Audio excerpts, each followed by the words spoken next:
Well, as promised, I'm back. When I last left off here, Gratu Orloff here, I was going through stuff, and my wife accidentally called, and since I record these videos on an iPhone, it caused my video to end.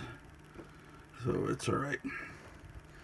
I'm just moving stuff around here precariously, and things are actually starting to come together, but it doesn't really look like it. This is what I was going through the last video. Not that many of you probably watched them. This is actually my grandfather. He played for the New York Yankees, the Cubs, the Phillies. You can look him up. His name was Philip Lefty Weinert. Looks a lot like my dad. But this is what I was looking at. I was remembering those days of 1977 and maybe early 78. Yeah, well, this is October of 78.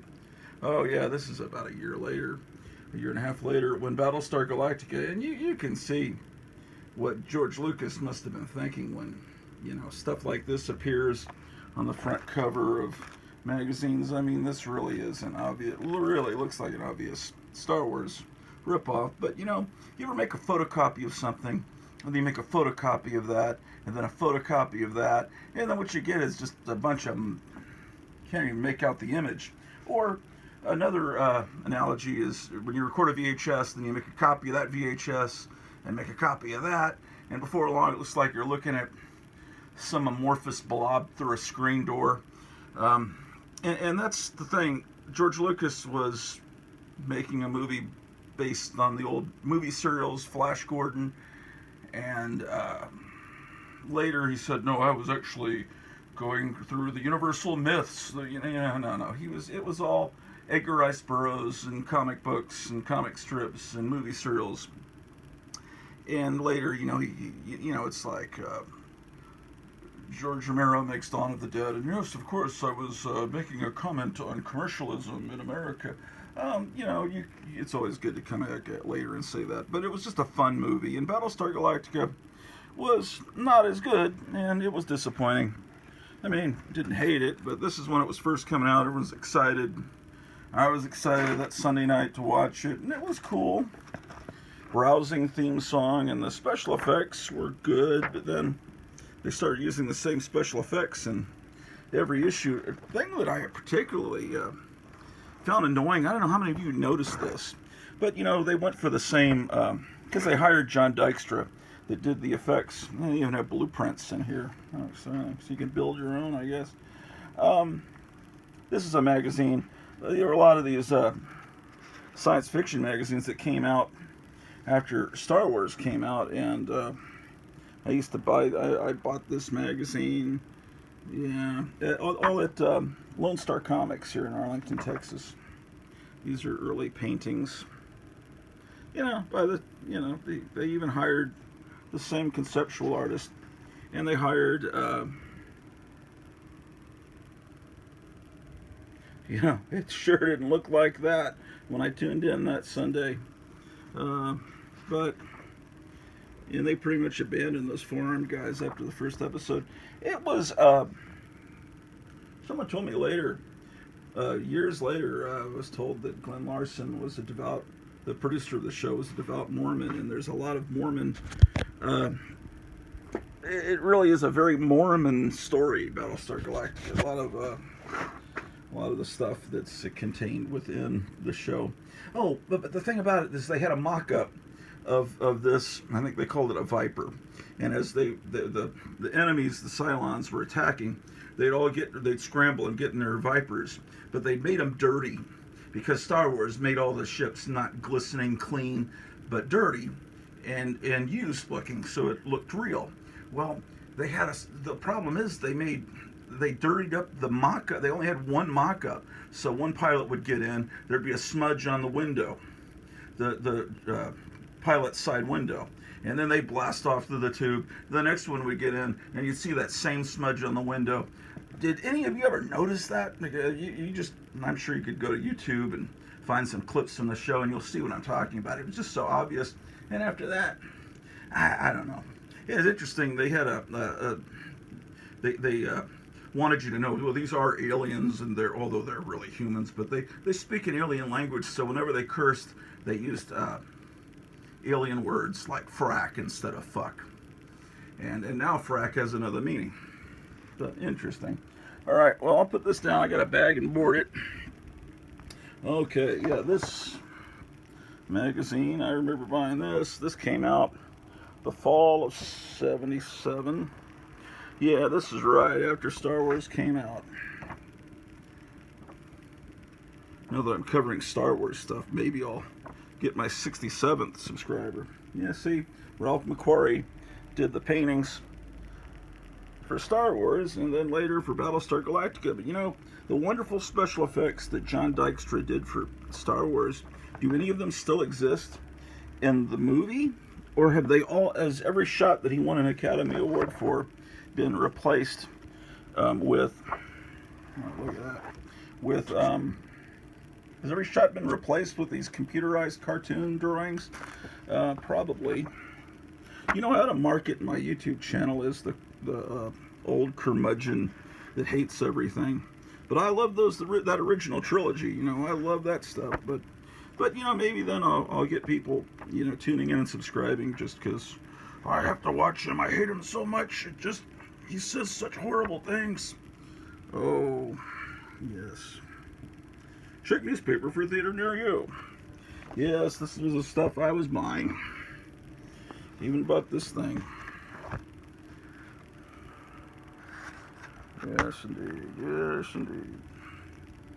All the same stuff in every issue. You know.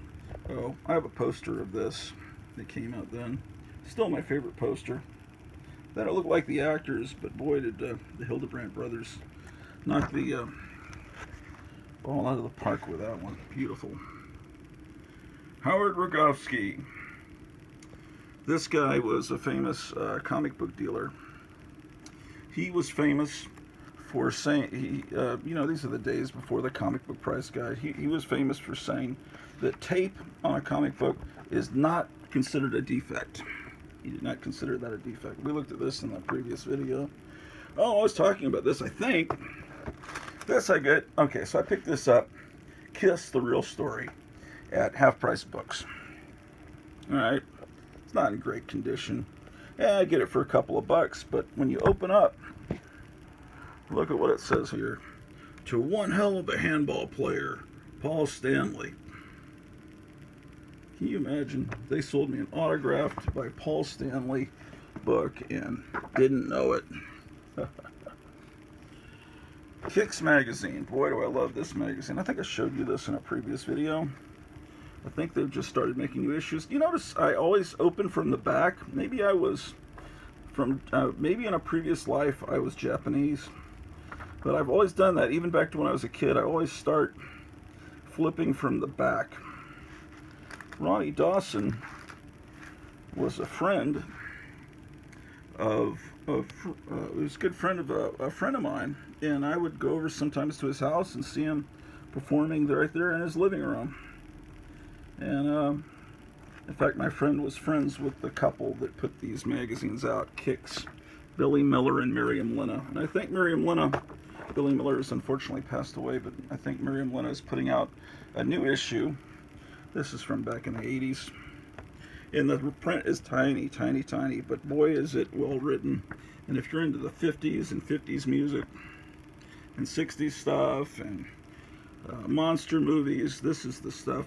This is a magazine to seek out. Kicks. I guess you could find it on eBay. Here's an earlier issue from this is number 4.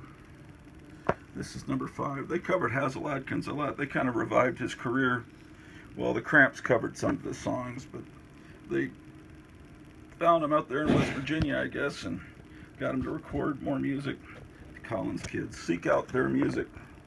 Listen to it on YouTube. You'll love what you hear. This isn't put out by them, but it has lots of great ad mats for the old rock and roll. This is like a beach party issue, it looks like. Early National Lampoon. Oh boy, did I love this magazine. I used to buy it at used to buy it at Lone Star Comics when I was like 12, and I don't think the clerk knew, or maybe they didn't care that this is really not meant for 12-year-old kids, but it certainly influenced my sense of humor. And then a few years later, they make a movie, Animal House, which was great, but all good things come to an end. Then other people took it over, and it wasn't funny anymore, or because the original guys mostly died or went on to Saturday Night Live. This is my childhood copy of Crazy Number 1. Great cover by Kelly Freas. I used to pronounce it Kelly Freas. I assume it's Kelly Freas. So many names that you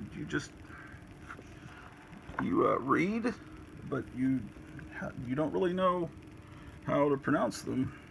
This was a mad ripoff, but it was for the first 8-9 issues. It was actually kind of good, kind of like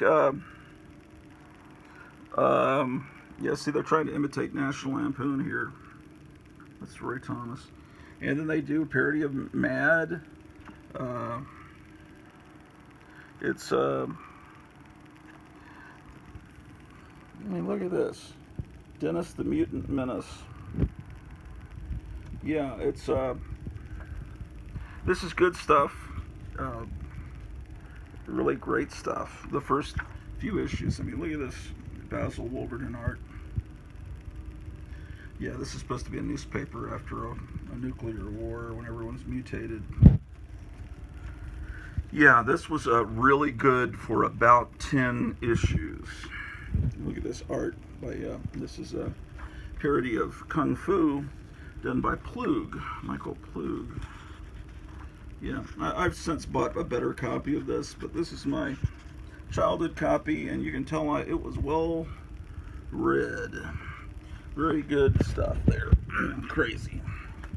But it went on way too long. It was funny for a while. I wouldn't go much past maybe issue 10 on that one. This is kind of old-timey comic strips. Kazanda.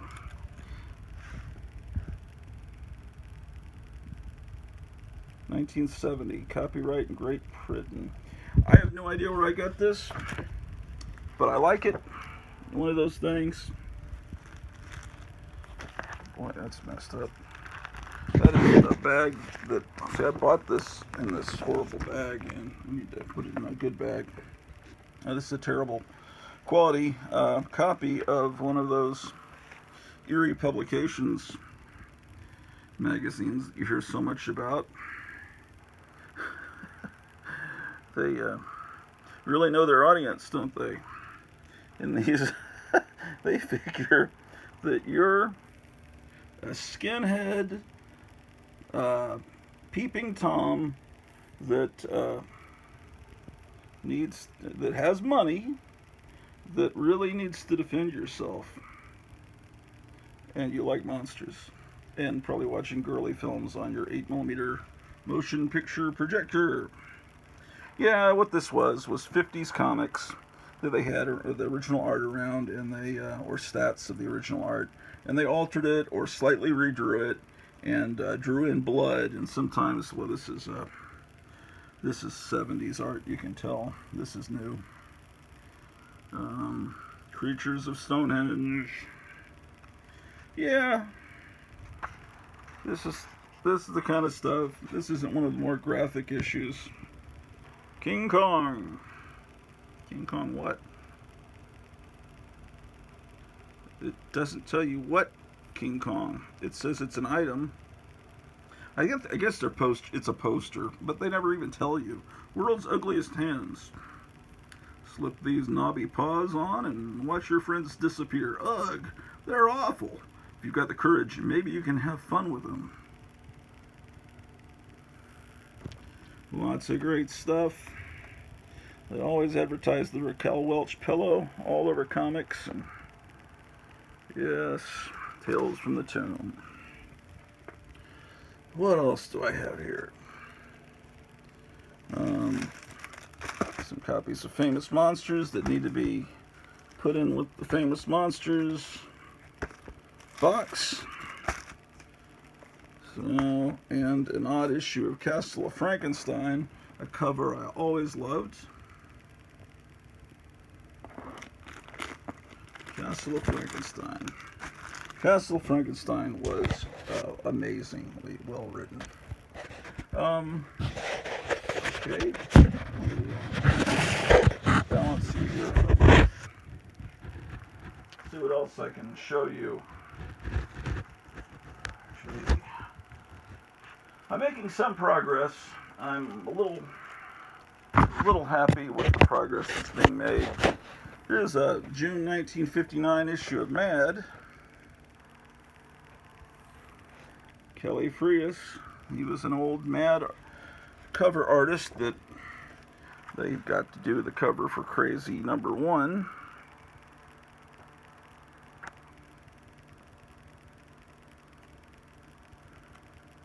Well, you know what an old Mad looks like. I don't know why I'm showing you this, but I'm just having fun flipping through the stuff that's not bagged, and I'm going to get it bagged and boarded so that it'll be protected. Yeah, marketing the Conan books, all these records. A lot of these records you can listen to on YouTube. I don't know if you've ever thought to do that. That record's definitely on YouTube. I haven't looked for that one. The Flash Gordon one, I think it's on YouTube. If, I know I own the record. I think that's on YouTube. That's on YouTube. I think the King Kong one. Yeah. Back issues. Like investing in a ghoul mine. Yeah, Famous Monsters was wonderful to look at. But as far as reading it, you know, it was written for a very young audience. So Castle of Frankenstein and the Monster Times, those were the magazines you wanted to read. But for just plain production design, the Misfits, the punk band, stole the font, and of course their little totem character on the front of all their albums is the skeleton guy from, he's the Crimson Ghost from the old movie serial. Oh, that record is on YouTube, and it's great. I mean, there's one side where Forrest J. Ackerman's talking. You don't want that part. But the music is the most amazing, wild, theremin kind of weird science fiction-y sound effects kind of music. And yeah, definitely look that up. Music for Robots. Yeah, Big Frankie. I wanted one of those for years. One time I went into a thrift store, and they had like a section with Stephen King kind of books, you know, horror section of paperbacks, and they had an original Big Frankie built up there above it. And I asked them if it was for sale. No, that's just for scary books. That's just put over the scary books. They didn't want to sell it because it was their showing this is where the horror books are. Man, I should have offered them an amount. Of course, I didn't have much money at the time. This does not have the record in it. What a tragedy. Love this. Always love this cover. The Beatles don't like his singing. Elvis, Bob Dylan doesn't like it. Sinatra, Harry Belafonte. Yep. Well, we look at these the other day. I don't know how many actual regular viewers do I have. This is a tremendous cover. This is my childhood copy, and it's very well read, and it actually has tape on it too. Let's look through my childhood copy. Monsters Unleashed in the 3rd issue, and I got that 3rd issue. I think we looked at the 3rd issue. Oh yeah, this was oh man, this was a sword and sorcery story by Frank Brunner. I used to assume it was Brunner, but I assume it now with age that it's probably pronounced Bruner. And I remember just looking at this. This is one of the things that helped me learn to read better. It's just, I mean, look at this. Look at that skeleton back there. It's just, and that I especially love that skeleton. You know, I had to ask my mother if I could buy this. And this one, you know, whenever I found a monster magazine on the rack, I'd bring it up to her and say, can I get this? And this issue met with her approval. A lot of times they wouldn't. But like this here, it's the second time you've seen one eye and one socket and one eye out. If she ever saw anything like that, look at this panel. I know she didn't see that. She would not approve it because any injuries to eyes, she would immediately say, "Oh, no, put this trash back," because she had an injury to her eye when my oldest brother was a baby, and look at him cutting the guy's head off. Anyway, the baby was just flailing around and scratched her eye. And so after that, here's the ad for that first Crazy. So this is contemporary with that. Look at these ads. And I joined FOOM, actually. $250 I spent to join FOOM. That's a 50s reprint. I remember drawing pictures of Frankenstein based on this. This is what made me love Frankenstein as much as I do today.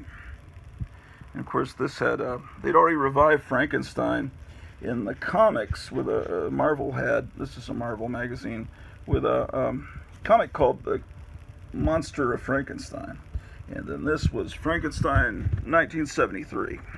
It was 1972, so this is supposed to be a year in the future. How about that? Monsters Unleashed. Whew.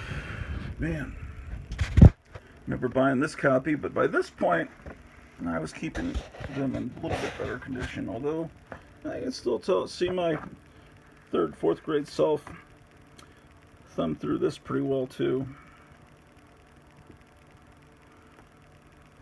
I just love monsters.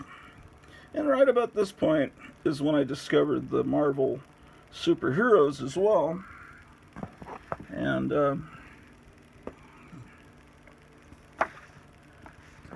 anyway, and then all these boxes are the result of that, but and others in other closets. Oh yeah. Golden Voyage of Sinbad. I remember my father took me to see that at the movie theater on the Army base. If you tear the cover off, you have it's like a pretty cool poster man thing. Yeah, a lot of these Marvel, I may have these multiple copies of all this stuff. I think I do. But these are my actual childhood copies. Dracula Lives.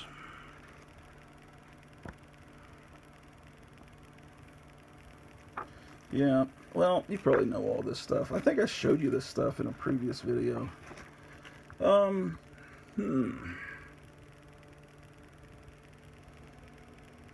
Oh, I see what I need to do. Let me put this down for a moment.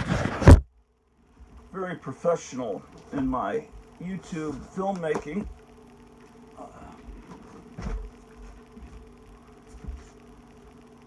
Let's see. What else can I amaze you with?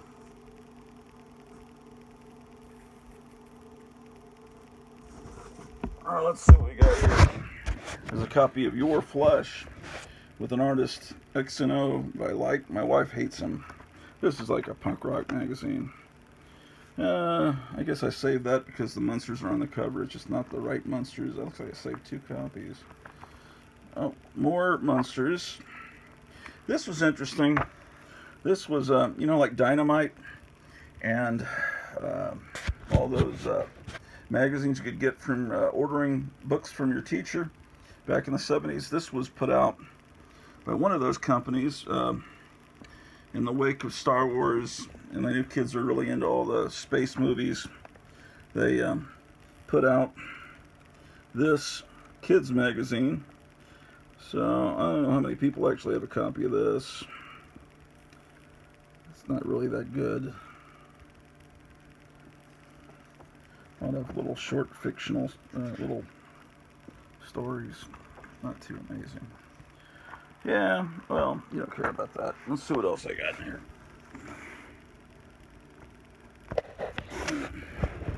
Hold on. This is the box I was going through the other day. Oh yeah, these are good.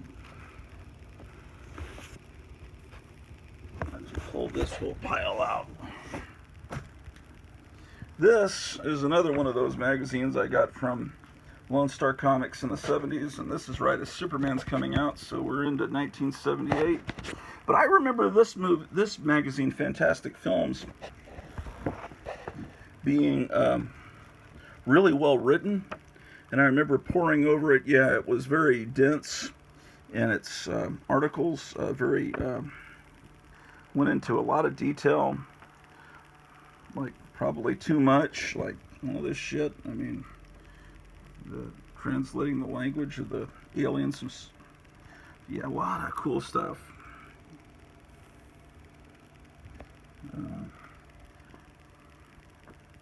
Yeah, Fantastic Films. And then, yeah, I learned a lot from reading this magazine.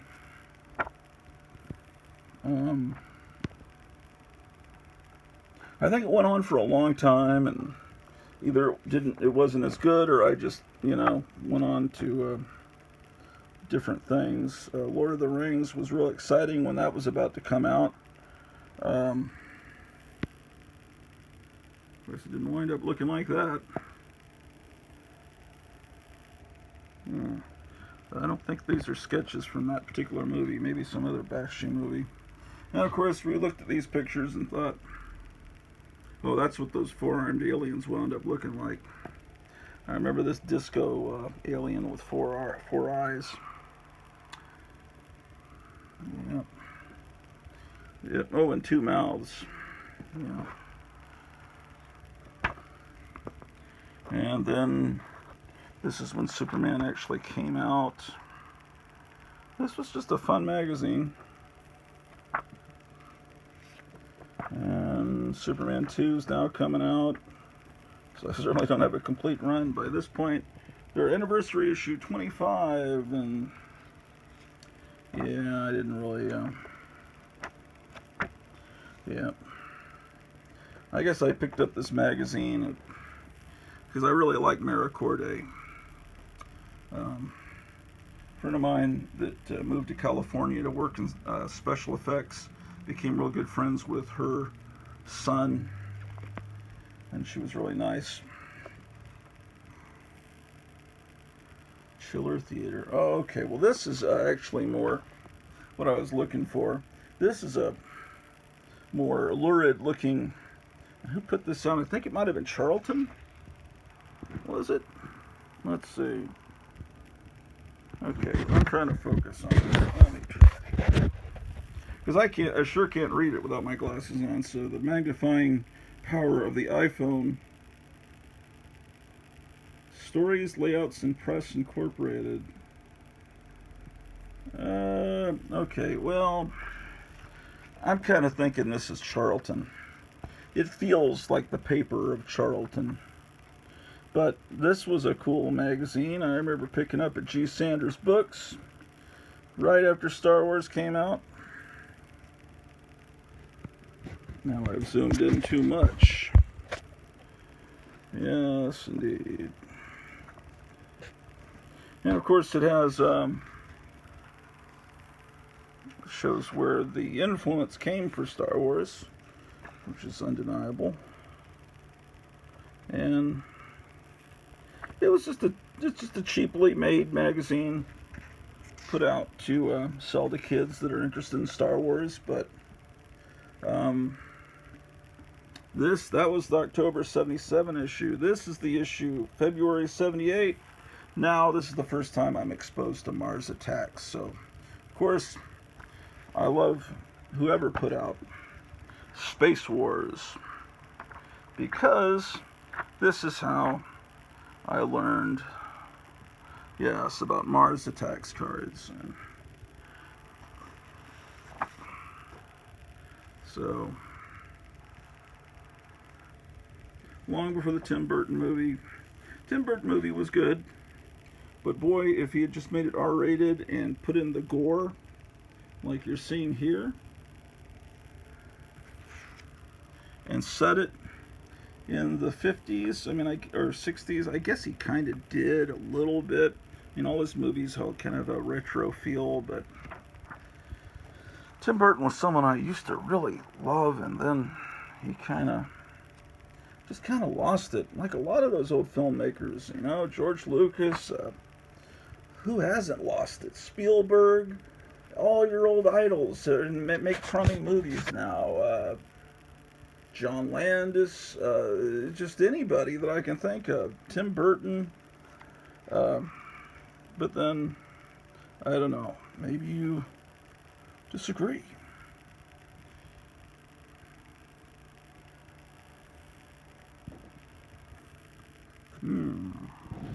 Introducing the Intergalactic Peace Patrol. Maybe that's what the Space Force is going to be like. Yeah, they had all these magazines, Future Fantasy. I mean, they were all over the newsstand. After Star Wars came out, it was just nothing but magazines that came out to cash in. Of course, Starlog was the major one, and that was on the newsstands. And then you had to go to special. This was also on the newsstands, but those magazines that I was showing you, like Fantastic Films and that other one, those you had to, yeah, like Fantastic Films, you pretty much had to go to I think a comic book store to get that. Although it may have gotten better distribution later. This is my first exposure to a lot of the old stuff, and of course you couldn't see it yet because it was a few years before the VHS explosion, but then there was finally a chance when VHS came out to actually own all this stuff.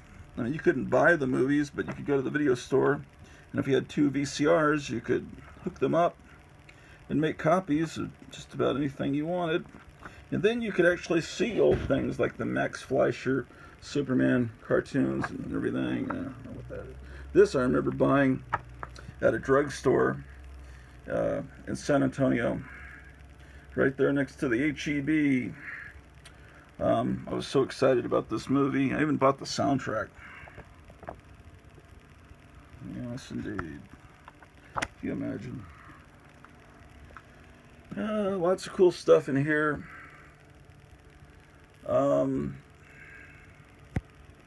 But I can't get to it now, so I'll come back in a video in a few minutes. Take care.